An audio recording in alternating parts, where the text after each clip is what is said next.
Olá pessoal, sou a Prof. Isaura Seulin, professora de Química da Escola da Educação Básica da Unicampus de Frederico Westphalen e estou aqui hoje para contribuir na sua preparação do Enem 2020. Vamos passar algumas dicas e algumas orientações acerca da prova das Ciências da Natureza, especialmente da disciplina de Química, e a gente vai estudar um pouquinho a metodologia das questões do Enem e como elas estão sendo contempladas nos últimos Enems. Tá? Então, a área das Ciências da Natureza, todos vocês sabem que é uma área bastante complexa, né? As questões elas são muito bem elaboradas e, de modo especial, elas estão relacionadas entre a Química, a Física e a Biologia. Essas disciplinas muitas vezes são contempladas dentro do Enem de forma bem isolada, de forma bem conteudista. Em alguns outros momentos, elas também são contextualizadas entre as três disciplinas. Automaticamente, essas questões acabam sendo mais elaboradas e dificultando um pouco o nível de todas elas. Bom, as questões de um modo geral do Enem, além de ser conteudistas, elas acabam sendo também muitas vezes interdisciplinares, multidisciplinares e até mesmo transdisciplinares. E para isso, meu querido aluno, você precisa de muito estudo e muita preparação, tá? Então, a minha dica aqui fica para você fazer exercícios, refazer exercícios, fazer provas do Enem, refazer outros simulados que você tenha acesso e estudar bastante, tá? Que assim você vai conseguir se preparar da melhor maneira possível.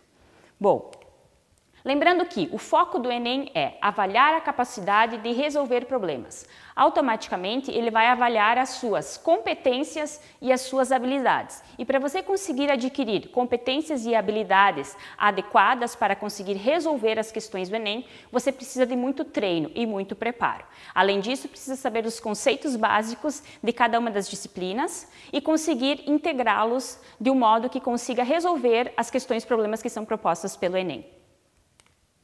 Bom, outra dica importante para você se preparar adequadamente para as provas do Enem é que você consiga organizar uma rotina de estudos, né, um cronograma de estudos, mas que também conheça a matriz de referencial do Enem 2020. E é isso que a gente vai falar um pouquinho hoje, especialmente da Química. Então, lembrando que o Enem, ele contempla conceitos, mas além dos conceitos, você precisa ter o entendimento dos fenômenos. Então, você precisa saber os conceitos para conseguir aplicar no entendimento dos fenômenos. Ainda, a gente tem que lembrar que esses conteúdos que estão contemplados no Enem, eles estão relacionados aos conhecimentos da atualidade. Então, não basta apenas nós estarmos estudando as disciplinas básicas do ensino médio, mas também nós precisamos estar conectados com a atualidade, conectados com as informações globais. Então, além de assistir telejornais, você precisa também fazer leituras em revistas, jornais, tá? E também, se possível, assistir alguns noticiários em sites confiáveis, tá? Alguns documentários e fazer algumas leituras que você considera adequado.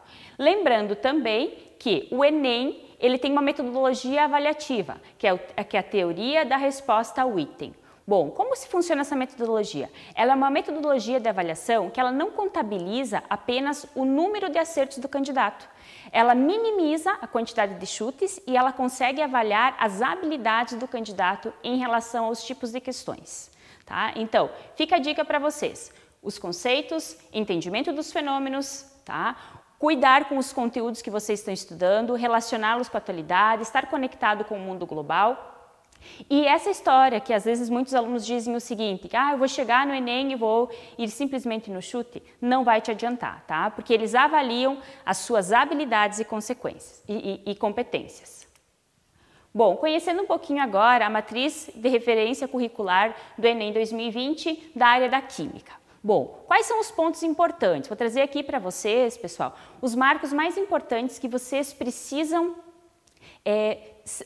sinalizar nos seus estudos. Então, primeiramente, o estudo da matéria, tá? Alguns podem se perguntar, estudo da matéria, um conteúdo tão simples e tão básico? Sim, ele é bem simples, mas ele está muito envolvido com o ciclo da água. E ciclo da água, o Enem, ele adora contemplar, porque estamos falando de meio ambiente. Então, saber os estados físicos, o envolvimento de calor desses estados físicos, as trocas de energia, as transformações físicas e químicas, isso é muito importante.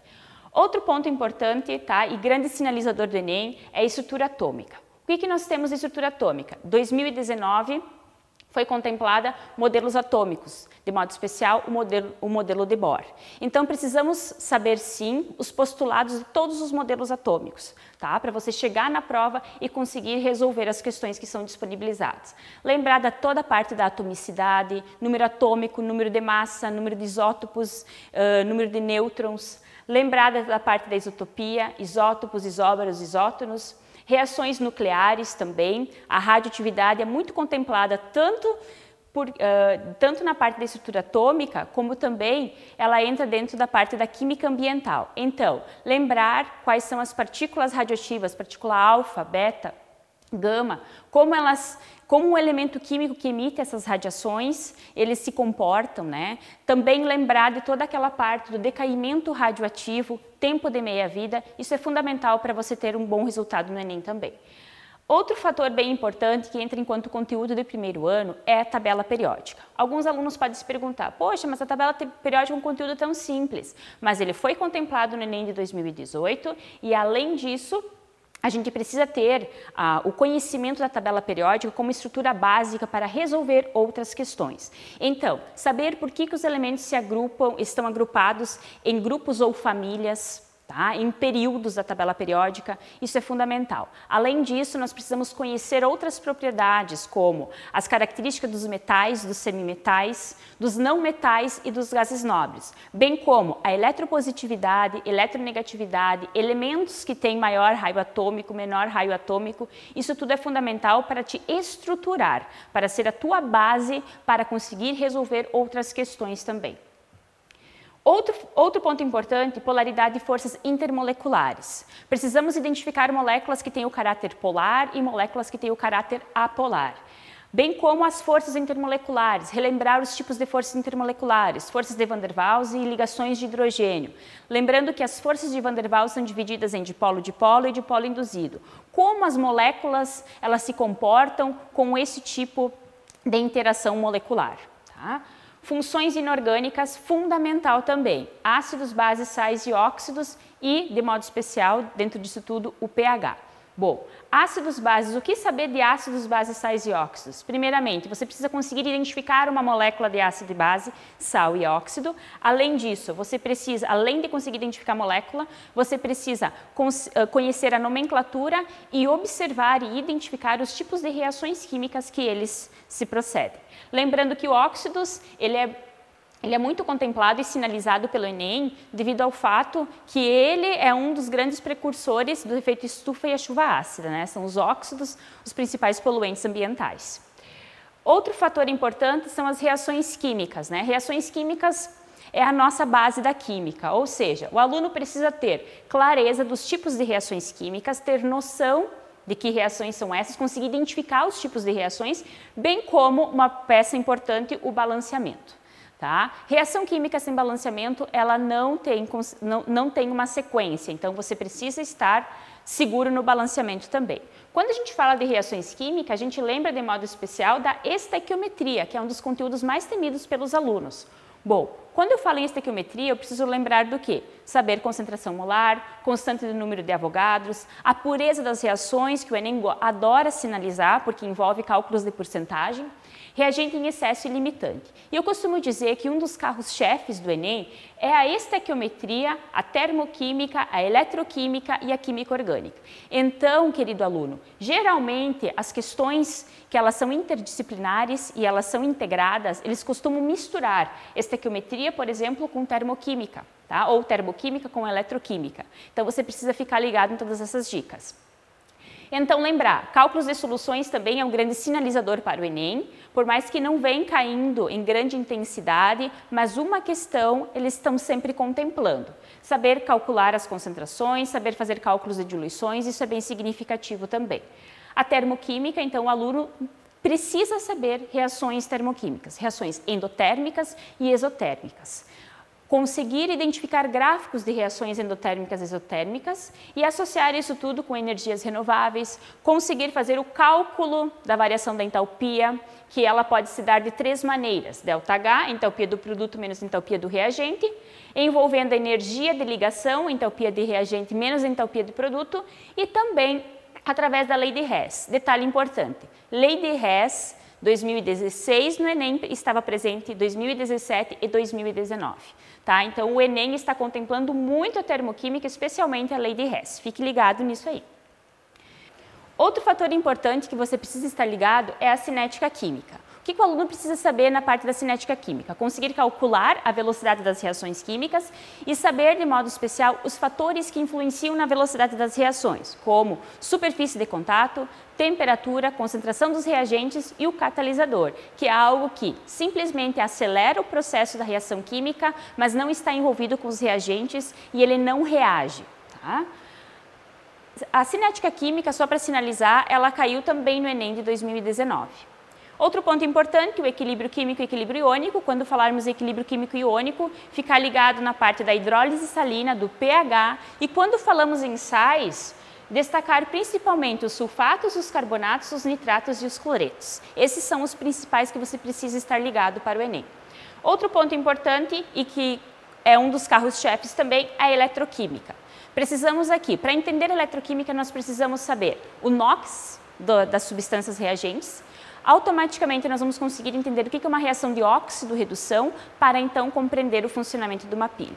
Na pilha precisamos sempre identificar quem é a espécie que é ânodo e quem é a espécie que é cátodo, bem como quem vai sofrer a oxidação e a redução. Então são marcos importantes dentro da eletroquímica, além de você conseguir calcular a DDP, a diferença de potencial de uma pilha. Continuando então, temos a química orgânica, também um dos carros-chefes do Enem. Bom, dentro da química orgânica, que é a química do terceiro ano, geralmente, contemplado nas escolas, nós temos como, de modo especial, você precisa saber reconhecer as funções orgânicas, os conceitos e a nomenclatura de cada uma delas, compreender e identificar os radicais presentes nessas funções orgânicas, as posições nos anéis aromáticos, e lembrar das isomerias, que elas podem ser a plana, a geométrica e a óptica, mas o Enem costuma contemplar a geométrica e a óptica. Lembrando que a geométrica você precisa ter a compreensão de como as moléculas elas se comportam em relação à posição cis ou trans, e a óptica, que é aquela que apresenta o carbono quiral, que é o carbono que apresenta os 4 ligantes diferentes. Além disso, lembrar das propriedades dos compostos orgânicos. Bom, o que saber de propriedades dos compostos orgânicos? Identificar moléculas orgânicas que são polares e apolares. Lembrando sempre que hidrocarbonetos são sempre considerados moléculas apolares. Quando a gente acaba jogando alguns elementos químicos dentro, como o nitrogênio, o oxigênio, as próprias hidroxilas, ele acaba modificando o seu caráter apolar. E isso vai implicar na sua solubilidade, que é um dos pontos das propriedades dos compostos orgânicos, e também vai implicar nos pontos de ebulição, que é fundamental para você saber. Outra parte importante das propriedades dos compostos orgânicos é conseguir identificar moléculas que têm caráter ácido e moléculas que têm caráter básicos. Lembrando que as principais moléculas de caráter ácidos são os ácidos carboxílicos e seus derivados, alguns álcoois também, e as moléculas que apresentam o nitrogênio, de um modo geral, elas apresentam caráter básicos, com exceção das amidas que são neutras. E as reações orgânicas? Você precisa sinalizar os pontos principais das reações orgânicas, conseguir entender os conceitos e como essas reações orgânicas elas são desenroladas. Que aí você conseguindo entender o mecanismo de ação das reações orgânicas, você vai conseguir desenvolver qualquer tipo de questão dentro do Enem. Outro ponto importante é a química ambiental. A química ambiental ela é fundamental, mas aqui, querido aluno, ela acaba entrando de que maneira? Ela não é uma disciplina adotada dentro das escolas, mas ela é trabalhada de uma maneira mais interdisciplinar e até mesmo transdisciplinar. Então, você vai agregar conhecimento estudando a química ambiental através da leitura de jornais, revistas, ouvindo algum noticiário, assistindo documentários importantes, isso vai te auxiliar bastante. O que saber de modo especial dentro da química ambiental? Bom, radioatividade, como eu já apontei antes para vocês, saber os tipos de emissões radioativas que acontecem, que são as emissões alfa, beta e gama, entender o decaimento radioativo e os tempos de meia-vida, Lembrar então dos combustíveis fósseis como os gases, os principais causadores do efeito estufa e chuva ácida, os gases CFC e outros gases poluentes, o gás natural, o carvão mineral, petróleo e seus derivados, fazer algumas leituras básicas sobre o biodiesel e sua importância, né, para o nosso mundo globalizado, as fontes de energias renováveis e automaticamente os impactos ambientais que são gerados por todos eles. Bom, para nós termos resultados satisfatórios no Enem, o que a gente precisa? Primeiramente, conhecimento científico. Segundo, interpretação. E terceiro, domínio da matemática. Então, a área das ciências da natureza, ela envolve esses 3 domínios. O conhecimento científico, você precisa ter habilidades de interpretação e você precisa estar aliado à matemática. Bom, aqui eu trago algumas questões e alguns macetes do que essas questões contemplam para você conseguir entender um pouquinho melhor e aplicar os seus conhecimentos científicos. Olha só, Enem de 2019 está trazendo que nós temos um teste de laboratório que permite identificar alguns cátions metálicos. Esses cátions metálicos, eles vão sofrer um aquecimento por uma chama de bico de Bunsen e, obviamente, a gente vai acabar observando uma luz a partir disso. Bom, o que ele pergunta nessa questão? A cor observada é proveniente da emissão de radiação eletromagnética a ocorrer o quê? Quem pode nos ajudar nessa questão é o modelo atômico de Bohr. Vejam bem, o que Bohr explica? Que todo o elétron que se encontra na eletrosfera, ele se encontra no estado fundamental. Quando ele recebe uma fonte de calor, ele sai do seu estado fundamental e vai para outra órbita, uma órbita mais externa que a gente chama de estado excitado. Quando ele retorna para a órbita fundamental, ele acaba emitindo luz. Desta forma, a alternativa que a gente tem como certa é a transição eletrônica de um nível mais externo para outro mais interno na eletrosfera atômica. Alguns alunos podem me perguntar, e já me perguntaram, por que não a letra E, promoção dos elétrons que se encontram no estado fundamental de energia para níveis mais energéticos? Por quê? Quando é que o elemento emite luz? Não é quando ele é aquecido, não é quando ele sai do seu estado fundamental e vai para uma órbita mais externa, é quando ele retorna para a sua órbita original. Por isso que a alternativa D é a correta. Transição eletrônica de um nível mais externo para outro mais interno na eletrosfera atômica. Outra questão bem interessante do Enem 2019, contemplando cinética química, né? A velocidade com que as reações acontecem. Vejam bem aqui, ele está dizendo que o odor que permanece nas mãos após o contato com alho pode ser eliminado pela utilização de um sabonete de aço inoxidável. Então, eles criaram um sabonete de aço inoxidável que iria eliminar o odor do alho nas mãos, ao ter contato com as mãos. E ele explica que a principal vantagem desse sabonete é que ele não se desgasta com o uso. Então, ele demonstra 2 reações químicas, a estrutura 1 e a estrutura 2. E ele explica que a estrutura 1 seria o cheiro do alho nas mãos, que se transformaria na estrutura 2. Vejam bem, pessoal, o que nós temos de importante aqui? Alguns alunos chegam a sinalizar que não precisa ler o enunciado do Enem. Nós precisamos, sim, ler o enunciado, porque muitas vezes o detalhe, o ponto crítico da questão está no enunciado e não apenas nas reações químicas, tá? Então, nós temos que ficar ligado em vários detalhes dentro da prova. O que a gente pode perceber aqui? Ele pergunta, na conversão do item 1 em 2, o sabonete atuará como um ácido, um redutor, um eletrólito, um tensoativo ou um catalisador. Então, o que a gente pode observar? Que no enunciado da questão, ele está dizendo que a principal vantagem desse sabonete é que ele não se desgasta com o uso. Querido aluno, quem é que não reage? Quem é que simplesmente auxilia na velocidade da reação sem reagir? Os catalisadores. Tá? Então, esse sabonete atuaria como um catalisador. Então, é uma questão bem simples, bem fácil, se eu tenho a noção do que é a cinética química.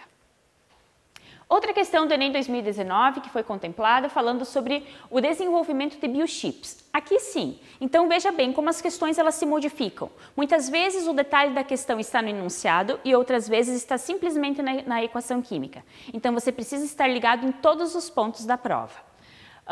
Temos aqui o estudo do biochip, ele faz toda uma descrição do biochip. No enunciado da questão não tem nada de interessante para nós coletarmos, mas ele fornece duas equações, equação 1 e equação 2. E ele diz o seguinte, que o tipo de reação que ocorre na superfície do biochip, nas duas reações do processo, é que tipo de reação? Aqui, pessoal, eu preciso ter noção dos tipos e conhecimento, obviamente, dos tipos de reações químicas que existem.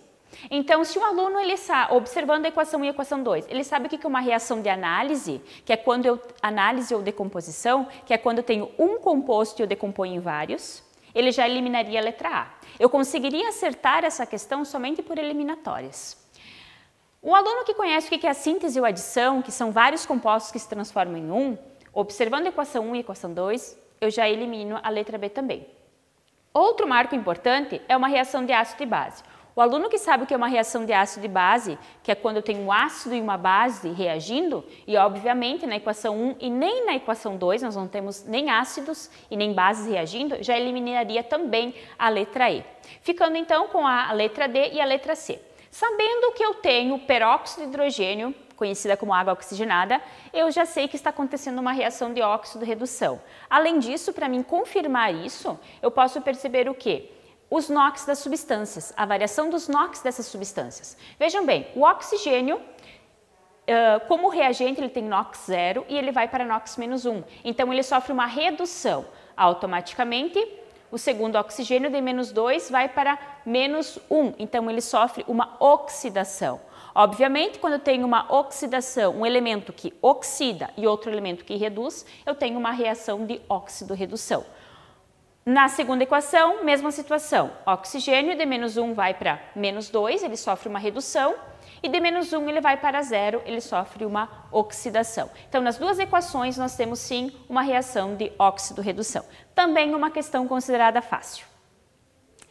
Contemplando então um pouquinho na questão 4, falamos sobre os hidrocarbonetos, que são moléculas orgânicas, né? Então o enunciado faz várias informações sobre os hidrocarbonetos, mas ele nos traz uma tabela bem interessante, no qual essa tabela contempla a faixa de temperatura que ela vai crescendo conforme o número de átomos de carbono vai crescendo.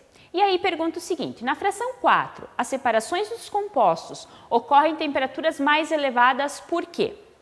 Então, se a gente observar na fração 4, as temperaturas de ebulição elas são mais elevadas e automaticamente nós temos o maior número de carbonos. Então, nós poderíamos ter ficado com dúvida entre duas alternativas, a D e a E, porque a densidade não influencia, o número de ramificações, nós não temos ramificações na molécula, precisaríamos abrir a molécula para identificar. A sua solubilidade no petróleo é maior, não vai interferir também devido a ser mais solúvel ou menos solúvel. As forças intermoleculares são mais intensas ou a cadeia carbônica é mais difícil de ser quebrada. Querido aluno, automaticamente, com o aumento da cadeia carbônica, ela vai se tornando mais difícil realmente de ser quebrada, mas essa não é a real justificativa. Por que ela é mais difícil de ser quebrada? Ela é mais difícil de ser quebrada, mas porque nós temos forças intermoleculares que são mais intensas. Portanto, a alternativa certa é a letra D. Você poderia ter ficado na dúvida, sim, entre a D e a E. Então, são detalhes que você precisa estar bem afinado com os conteúdos de química para você poder acertar as questões. Outra questão bem interessante, que é bem comum ser sinalizada no Enem, é a identificação de compostos orgânicos, tá? Então, você precisa saber todos os compostos orgânicos para muitas vezes ser contemplado um apenas no Enem.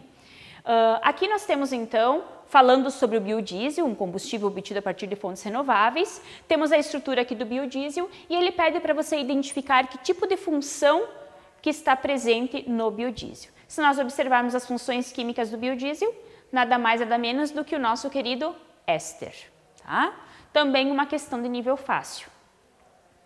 Outra questão que contempla a eletroquímica, que é um dos principais conteúdos contidos no Enem, tá? Falando então de uma suposta pilha, que é constituída de um pequeno vaso de barro, e ele fornece para esta pilha os potenciais padrões de redução. O que a gente pode perceber? Que o ferro tem um potencial extremamente baixo, negativo 0,4, o hidrogênio 0,0, o cobre tem 0,34 volts. O que eu preciso saber daqui? para mim conseguir resolver essa questão? Eu preciso lembrar de um macetezinho bem básico lá da eletroquímica.